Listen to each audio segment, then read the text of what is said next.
그렇습니다. 말씀을 붙드십시오. 기도를 쉬지 마시고 찬송을 멈추지 마시기 바랍니다. 주님이 다 보고 계십니다. 이런 마음을 가지고 신앙생활 해 나가시기를 바랍니다. 오늘 우리는 인생을 살아가면서 왜 나는 같은 죄를 반복할까 생각할 때가 있죠. 또 왜 마음은 주님을 사랑을 하는데 내 행동은 자꾸 다른 데로 가고 자꾸 넘어지는 걸까? 이러한 생각들을 우리가 가지고 있을 때가 있습니다. 그렇다면 이런 마음이 들 때 우리의 신앙은 어떻다는 걸까요? 우리의 신앙이 약하다는 걸까요? 의지가 부족해서일까요? 물론 우리의 연약함도 이유가 될 수 있겠습니다.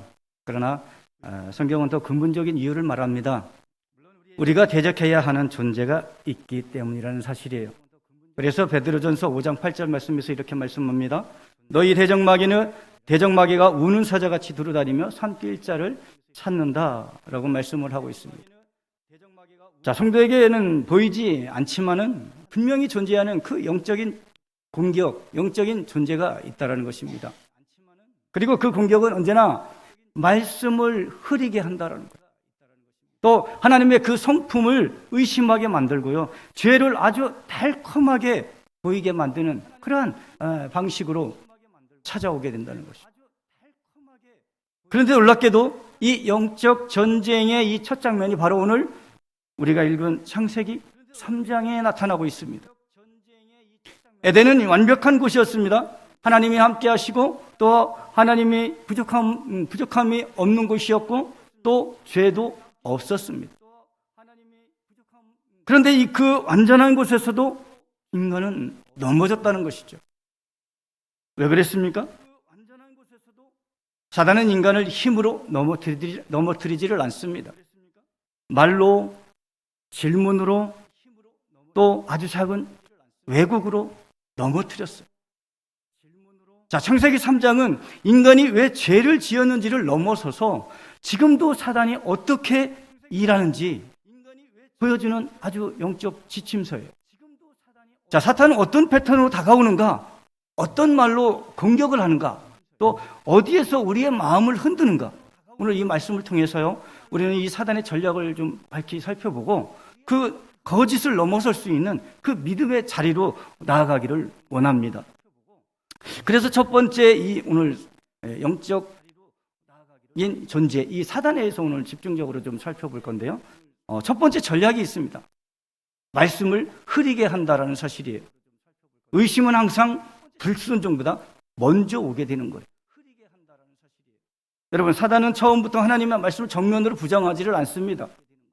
그건 틀렸다라고 말하지를 않아요. 말씀 자체를 공격하지는 않습니다. 그는 훨씬 더 교묘하게 말씀의 그 선명함을 아주 흐릿하게 만드는 것에서부터 시작을 한다라는 것이죠. 사단은 하와에게 이렇게 묻습니다. 1절에 하나님이 참으로 너희에게 동산 모든 나무의 열매를 먹지 말라 하시더냐. 여기서는 중요한 게 하시더냐, 그죠? 하시더냐. 물음표죠? 느낌표. 이 질문은 단순한 그 질문이 아니라 원어적인 그 뉘앙스를 보면 정말로? 그래? 진짜 그렇단 말이야? 진짜 그렇게 말씀하셨어? 이런 의미를 가지고 있는 것이죠. 즉 사단은 이렇게 속삭이는 겁니다. 너 잘못 들은 거 아니야? 그 말 정말 과한 거 아니야? 정말 하나님이 그렇게까지 말씀하신 거 맞아? 사단은 하나님의 말씀을 부정하지도 않죠. 그렇다고 공격하지도 않습니다. 그래서 그저 물음표 하나를 던질 뿐이었던 것이죠. 그 물음표가 말씀의 확신을 흐리게 만들고 또 마음속에 의심을 갖게 만든 것입니다. 그러나 하나님은 어떻게 말씀하셨습니까? 2장 16절, 17절 말씀해 보면 같이 읽어볼까요? 16절, 17절 시작. 여호와 하나님이 그 사람에게 이르시되 동산 각종 나무의 열매는 네가 임의로 먹되 선악을 알게 하는 나무의 열매는 먹지 말라. 네가 먹는 날에는 반드시 죽으리라 하시니라. 아멘. 의심할 여지가 없죠. 하나님의 말씀은 분명했습니다. 그런데 사탄은 이 분명한 말씀을 정말 맞아? 그 기준이 그렇게 꼭 필요한 거야? 꼭 그렇게까지 해야 돼? 흐릿한 말로 바꿔버린 거예요. 명확한 자리를 모호하게 만들어서 불순종의 길로 이끄는 것이죠. 그래서 죄는 의심에서부터 시작되는 거예요. 죄는 결코 갑작스럽게 반역으로 다가오질 않습니다. 시작하지를 않습니다. 처음부터 하나님을 버리겠다는 의도로 시작되지를 않아요. 죄의 시작은 언제나 말씀에 들어온 그 작은 의심 하나로 시작되는 거예요. 정말 그렇게까지 순종해야 할까? 말씀대로 사는 것이 요즘 시대에 맞는가? 필요한가? 하나님이 정말 그렇게 말씀하신 건 맞아?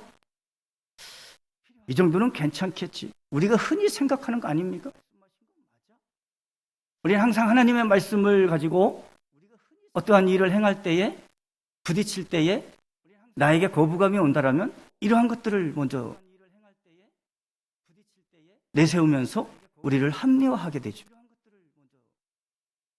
이 정도는 괜찮겠지. 하나님도 이해하시겠지.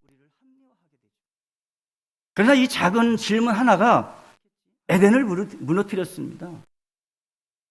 아담과 하와의 가정이 무너졌고요. 모든 관계가 무너졌고 인류의 타락을 가져오게 된 거예요.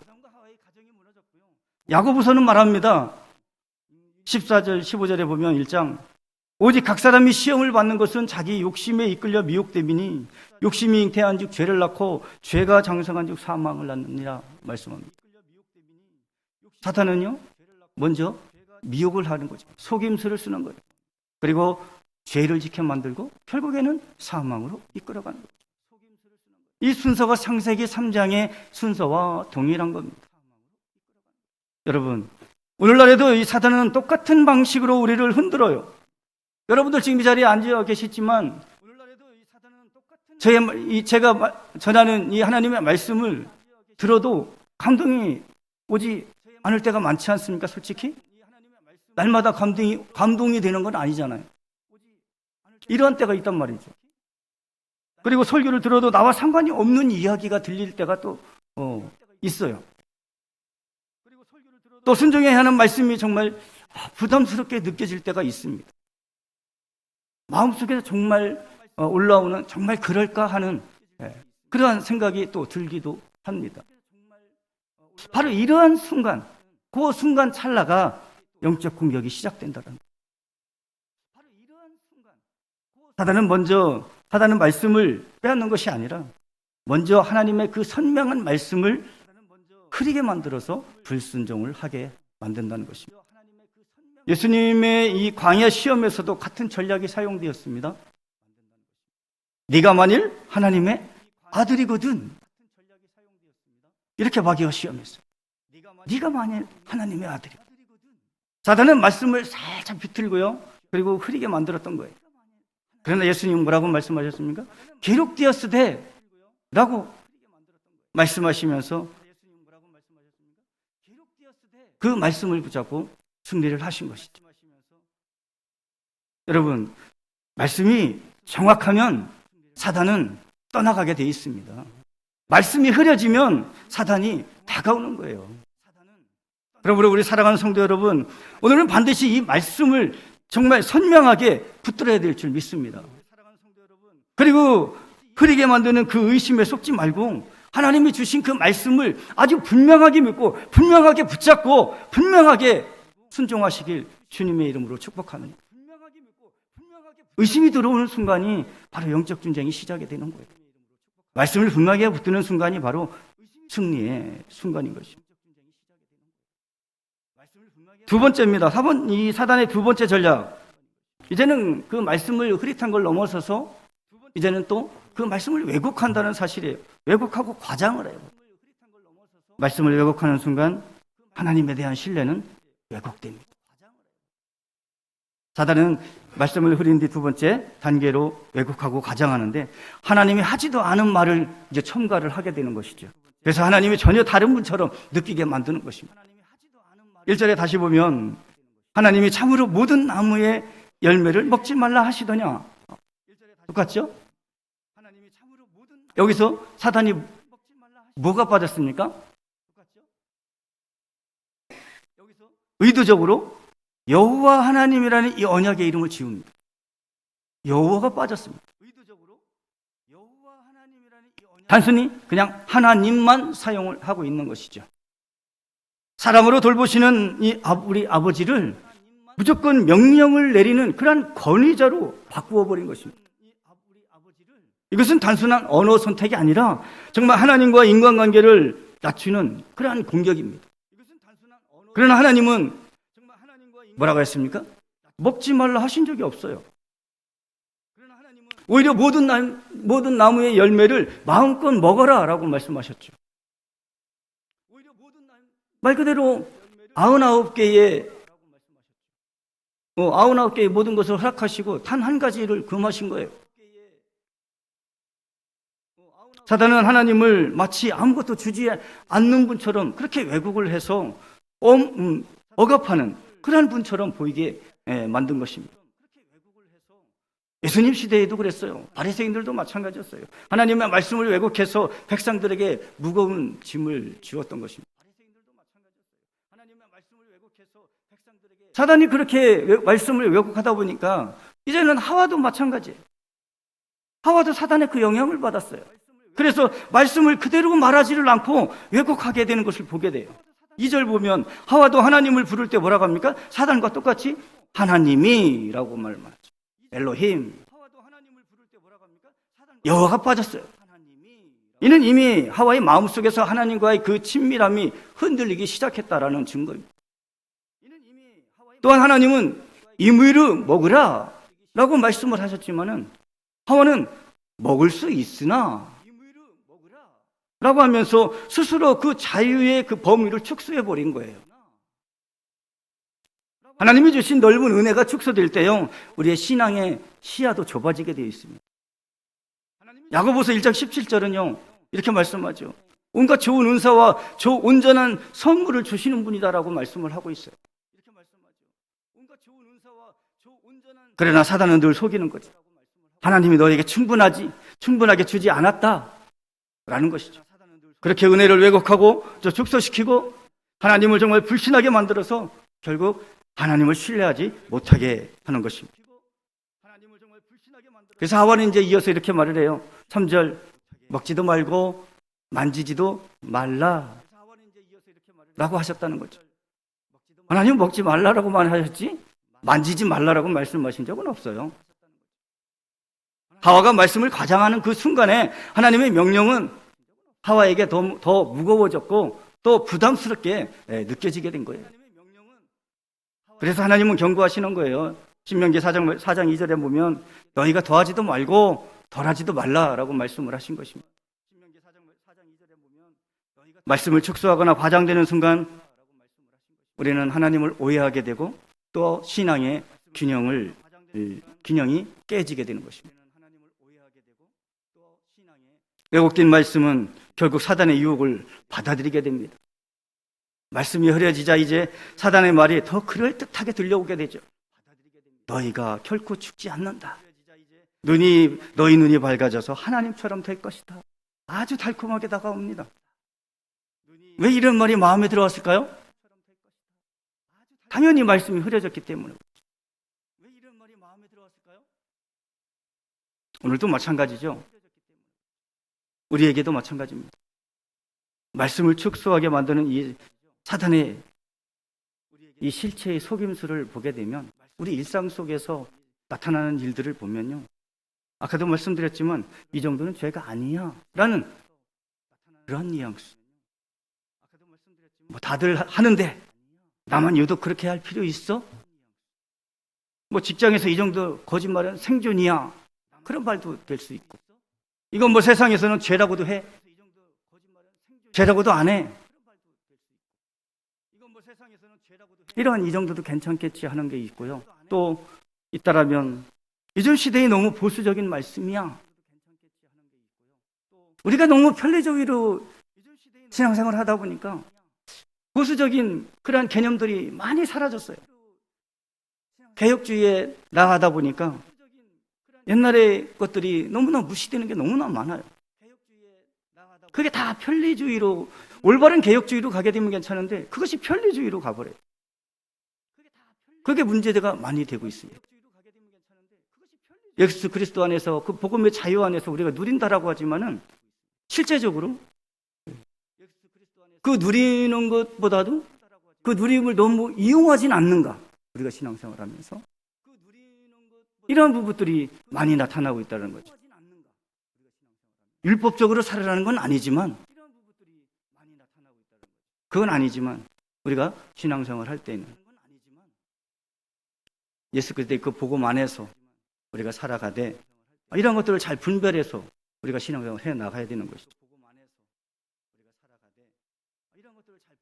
요즘 뭐 성경 말씀대로 지키면 요즘 시대가 너무나 바뀌었다라는 그러한 우리가 말 흔히 하지 않습니까?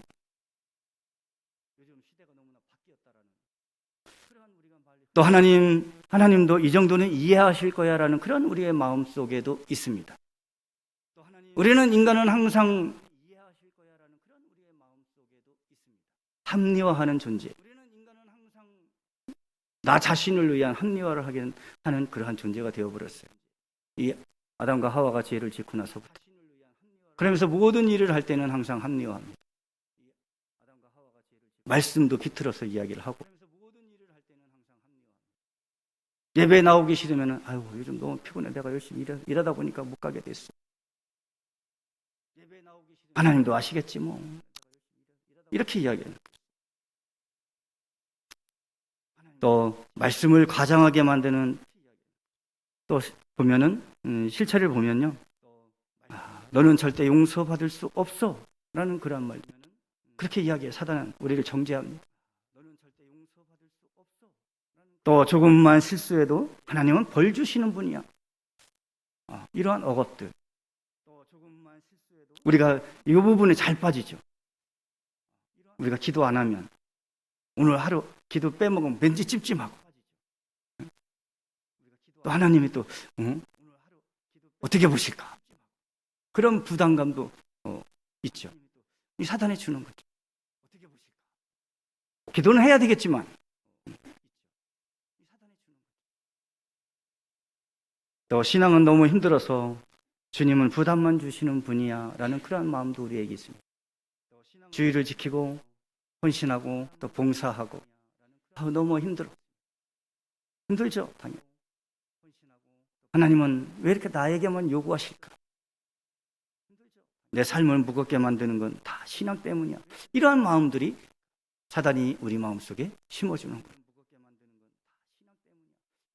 그러나 하나님은 분명히 말씀하십니다. 내 멍에는 쉽고 내 짐은 가볍다. 그리스도 예수 안에 있는 자들에게는 결코 정죄함이 없다 라고 말씀하는 거예요.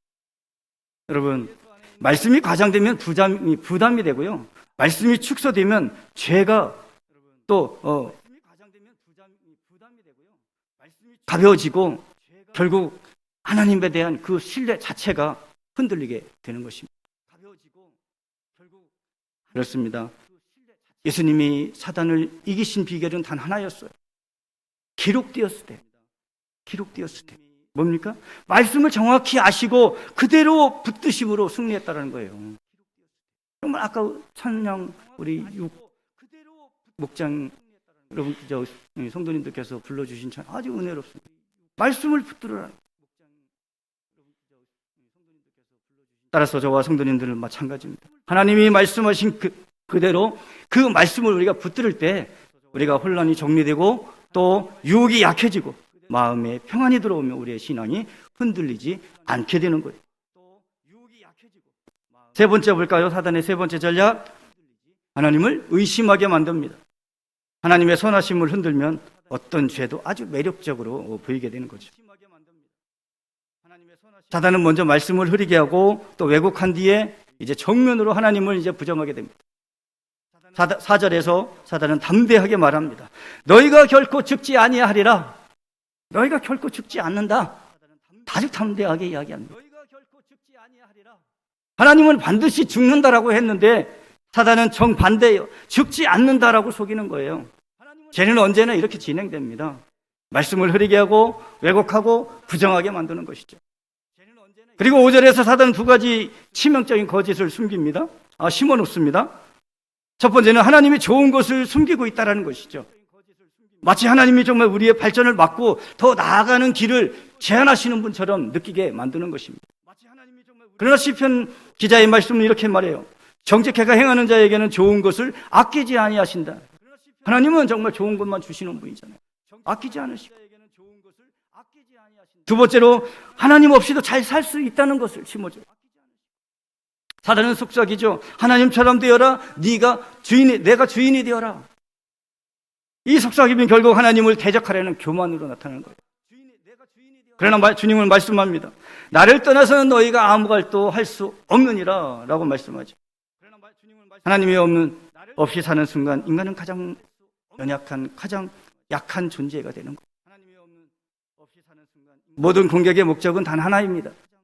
하나님을 신뢰하지 못하게 하는 거예요. 신뢰가 무너지면 모든 게 무너지는 거예요. 관계가 무너지면 하나님의 말씀도 억압처럼 느껴지고 부담처럼 다가오고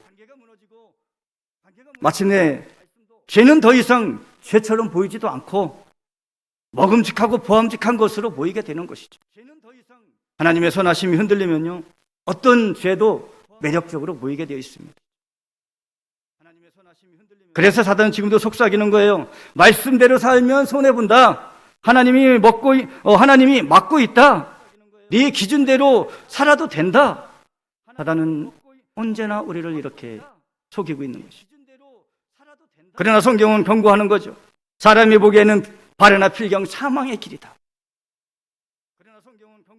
저는 항상 제 자신을 부인하려고 노력을 합니다. 기도할 때도 항상 교만하지 않게 하십시오. 도와주십시오. 높아지지 않게 하여 주십시오. 내 계획이 아니라 하나님의 계획이 되어 주시고 하나님의 그 인도하심을 받게 하여 주옵소서. 왜 그래요? 항상 제 자신은 내 자신을 신뢰할 수가 없거든요. 하나님만이 신뢰할 존재지 내 자신을 신뢰할 수는 없는 거예요. 그러다 보니까 항상 하나님 앞에 그런 기도를 하게 되는 거예요. 그래서 사단의 공격은 본질은 언제나 같아요. 하나님의 선하심을 흔드는 것이. 그러나 성도는요, 이 진리를 붙들어야 하는 거예요.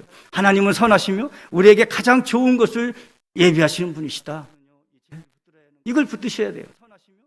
정말 하나님의 선하심을 우리가 붙든다면 우리가 어떤 상황에서 어떤 고난 속에서도 우리는 다 일어날 수 있는 거예요. 그러한 순간에, 정말 힘들고 어려운 순간에 우리에게 이 하나님의 말씀이 약해지면 그냥 하나님이 나를 미워하는 분이고 나를 고쳐주지 않는 분이고 나를 이렇게 고난 가운데 있게 하는 분이고 이러한 불평불만이 나오게 되는 것이죠. 우리 하나님의 선하심을 우리는 붙들어야 돼요. 끝까지. 우리 하나님의 그 선하심을 붙드는 순간 우리의 의심은 다 사라지고 하나님을 신뢰로 가게 되는 것이고요. 두려움은 우리의 평안으로 나아가게 되는 것이고 이 어떠한 유혹은 또 예수 그리스도의 그 빛 앞에서 힘을 잃게 되는 것입니다. 그러므로 하나님의 이 선하심을 다시 붙드시고 말씀을 신뢰하시는 저와 성도님들 되시기를 주님의 이름으로 축복합니다. 자, 네 번째 전략입니다. 사단의 네 번째 전략. 이제 죄를 아주 달콤하게 보이게 한다는 사실이에요. 달콤함은 정말 죄의 본질이 아니라 사단의 포장인 것. 사단의 속임수는 마지막 단계의 설정에 이르게 됩니다. 말씀을 흐리게 하고 과장하고 하나님의 성품을 왜곡한 다음에 이제 마지막에는 죄가 전혀 죄처럼 보이지 않도록 달콤하게 포장해버린다. 창세기 3장 6절 말씀 볼까요? 6절 말씀 오늘 안 읽었는데 함께 읽겠습니다. 시작.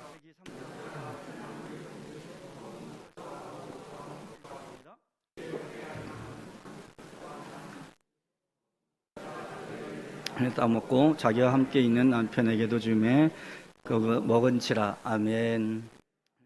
여기서 죄의 육을 세 단계로 정확하게 보여주고 있습니다. 먼저 뭐죠? 먹음직하고, 그죠? 먹음직하고.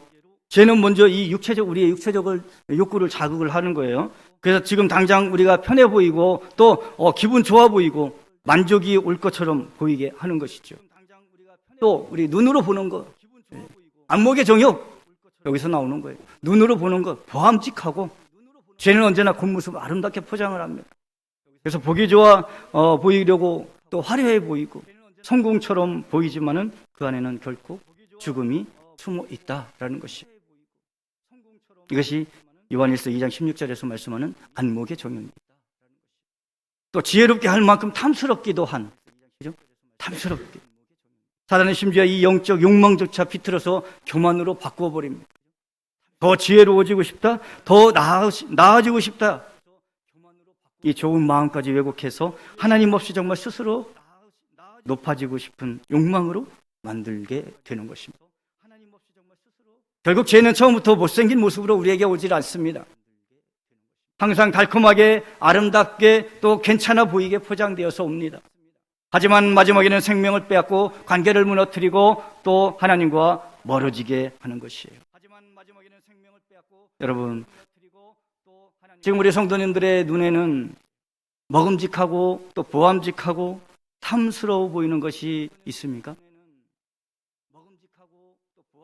유혹은 죄를 지을 때 시작되는 것이 아니라 그것을 바라보는 순간에 유혹이 시작되는 거예요. 바라보는 순간. 하와는 열매를 손에 들기 전에 이미 마음으로 무너졌던 것이죠. 그러므로 오늘 우리는 이렇게 기도해야 될 줄 믿습니다. 주님, 제 눈을 붙들어 주시옵소서. 보암직한 것에 마음을 뺏기지 않게 하여 주시옵소서. 달콤해 보이는 이 죄의 가면을 분별하게 하여 주시옵소서. 이렇게 기도해야 될 줄 믿습니다. 죄와 달콤함 속에 속지 않고 정말 말씀의 빛을 따라 걸어가시는 저와 여러분들 되시기를 주님의 이름으로 축원합니다. 말씀을 마무리하겠습니다. 오늘 우리는 창세기 3장을 통해서 사단이 어떻게 우리 사람을 넘어뜨리는지를 보았습니다. 사단은 말씀을 흐리게 하고 또 말씀을 왜곡하고 마침내 하나님의 선하심을 흔들고 그리고 마침내 죄를 달콤하게 보이게 합니다. 그러나 이 모든 전략의 핵심은 단 한 가지예요. 하나님이 선하신다는 그 사실을 흔드는 것이라는 것이죠. 그래서 우리의 승리는요, 우리의 의지나 결단에 있지를 않아요. 사단보다 더 영리해지는 것에도 있지 않습니다. 성도의 모든 승리는 단 하나예요. 하나님의 그 선하심을 끝까지 신뢰하는 데 있는 것입니다. 왜냐하면 하나님의 그 선하심은 이 십자가에서 이미 완전히 증명되었기 때문에 그렇습니다. 하나님이 우리에게 가장 좋은 것, 하나님의 아들 예수 그리스도를 주셨습니다. 우리를 위해 가장 큰 것을 주신 분이 어찌 우리 삶에서 좋은 것을 아끼지 아니하겠습니까? 그러므로 우리는 두려워할 이유가 없습니다. 사단의 전략을 볼 때 두려움이 아니라 오히려 확신과 담대함이 생겨야 하는 것이에요. 왜냐하면 예수 그리스도께서 십자가에서 이 사단의 머리를 상하게 하셨고 우리는 그 승리 안에서 싸우기 때문에 그렇습니다. 우리는 이 승리하기 위해서 싸우는 것이 아니라 이미 승리하신 그 주님의 편에 서서 우리는 싸우는 것이에요. 그러므로 사랑하는 성도 여러분, 상황보다 말씀을 붙드시기 바랍니다. 믿으시기 바랍니다. 유혹보다 하나님의 그 선하심을 신뢰하시기를 바랍니다. 그리고 마음을 지키시고 사단이 의심을 뿌릴 때 정말 그 의심을 말씀의 진리로 끊어내시기를 바랍니다. 주님께서 여러분의 눈을 밝히시고 여러분의 마음을 붙드시며 사단의 모든 거짓을 분별할 수 있는 그 은혜를 주실 줄 믿습니다. 그러므로 하나님의 그 선하심을 굳게 붙드심으로 의심이 신뢰로 바뀌고 두려움이 평안으로 바뀌고 또 유혹이 승리로 바뀌는 저와 여러분들의 삶이 되시기를 주님의 이름으로 축원합니다.